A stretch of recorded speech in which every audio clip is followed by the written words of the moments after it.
Ilang mga mambabatas ang nagpahayag ng kanilang positibong saloobin hinggil sa panawagan ng Pangulo na courtesy resignation sa mga cabinet secretary. Narito ang ulat ni Princess Castro.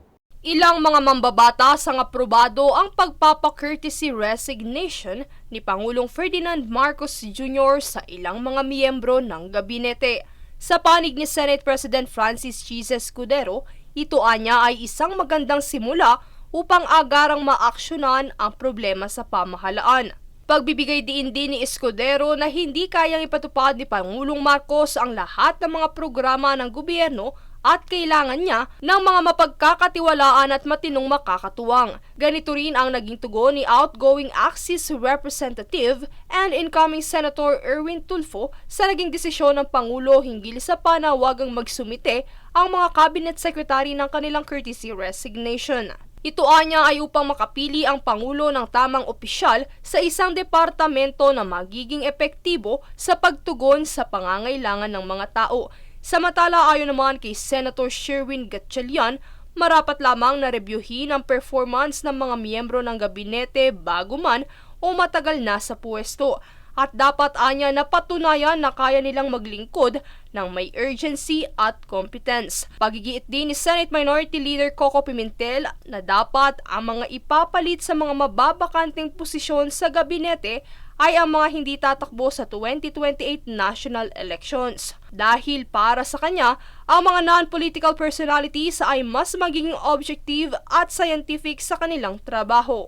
Habang tiniyak naman ni Senate President Pro Tempore Jinggoy Estrada sa publiko na walang dapat na ikabahala sa naging direktiba ni Pangulong Marcos. Dahil anya, bilang Chief Executive at Appointing Authority ng bansa ay ginawa lang ng Pangulo ang kanyang discretion na itinakdang konstitusyon. Sa kabila naman ito, hiling ni Senator Nancy Binay na hindi magbunga ng pagka-delay ang naturang aksyon sa mga serbisyo at proyekto ng pamahalaan.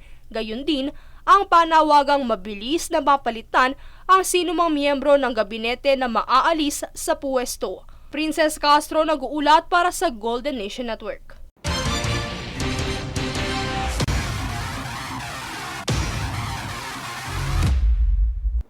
Naiuwi ng 60 years old na Filipino pole vaulter na si Emerson Obiena ang gintong medalya sa World Master Games sa New Taipei City, Taiwan matapos maklear ang 3.6 meters. Si Emerson po ay ama ng Olympian pole vaulter at world number 4 na si EJ Obiena. Samantala nagpa siya ang gold medalist na huwag munang ituloy ang attempt para sa 3.75 meters dahil sa iniindang foot injury. Kasalukuyan namang nagsisilbi bilang head coach si Obiena para sa boys athletics sa University of Santo Tomas at national team coach ng Philippine Sports Commission.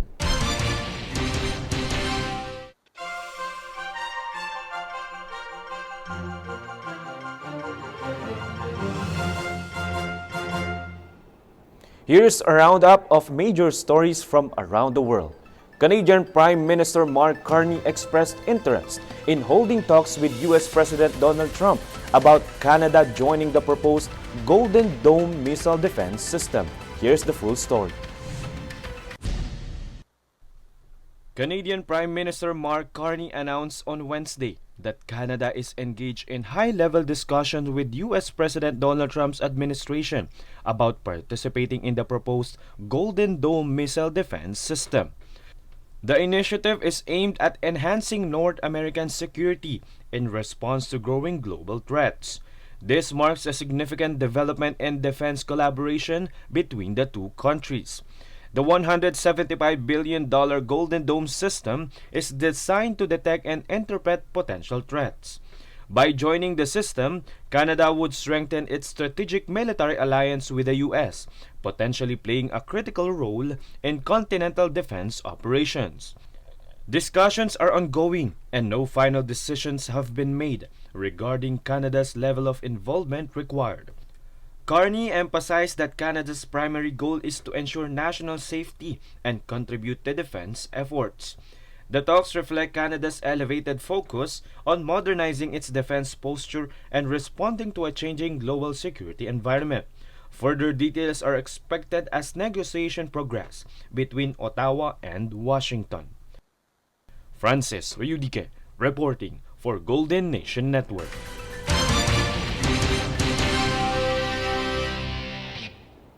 Meanwhile, 2 Israeli embassy workers were shot dead outside Capital Jewish Museum in Washington, D.C.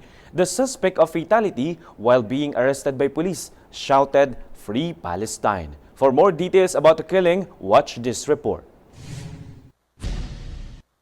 2 staff members from Israeli embassy were shot dead outside Jewish Museum in Washington, D.C. on Wednesday night by a gunman who was then captured after the killing.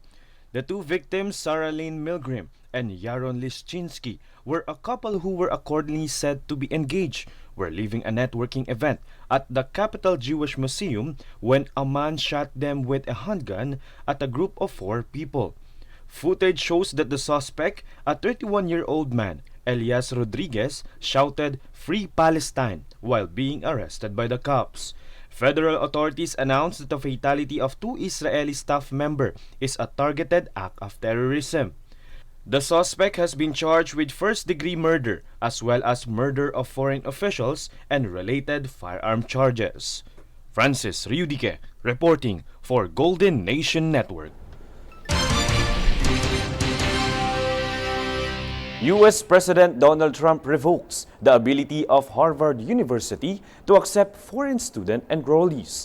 Current or existing foreign students will be forced to transfer to other schools and will lose their legal status. According to Harvard, the action of the administration is illegal. A school in Cambridge and Massachusetts quickly slammed the action of the Trump administration. At narito ang recap ng mga nagbabagang balita ngayon. Sa ulo ng mga balita. 10 residente ng South Cotabato positibo sa Mpox. Pag-aangkat ng poultry products mula Brazil, formal nang ipinagbabawal sa bansa. Malacanang, tiniyak ang agarang desisyon ni PBBM kaugnay ng courtesy resignation ng mga cabinet secretaries.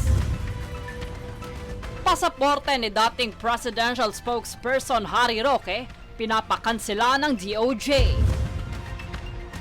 Ilang senador, aprobado ang utos na courtesy resignation ni PBBM sa cabinet members. Emerson Obiena, nauwi ang gintong medalya sa World Master Games 2025.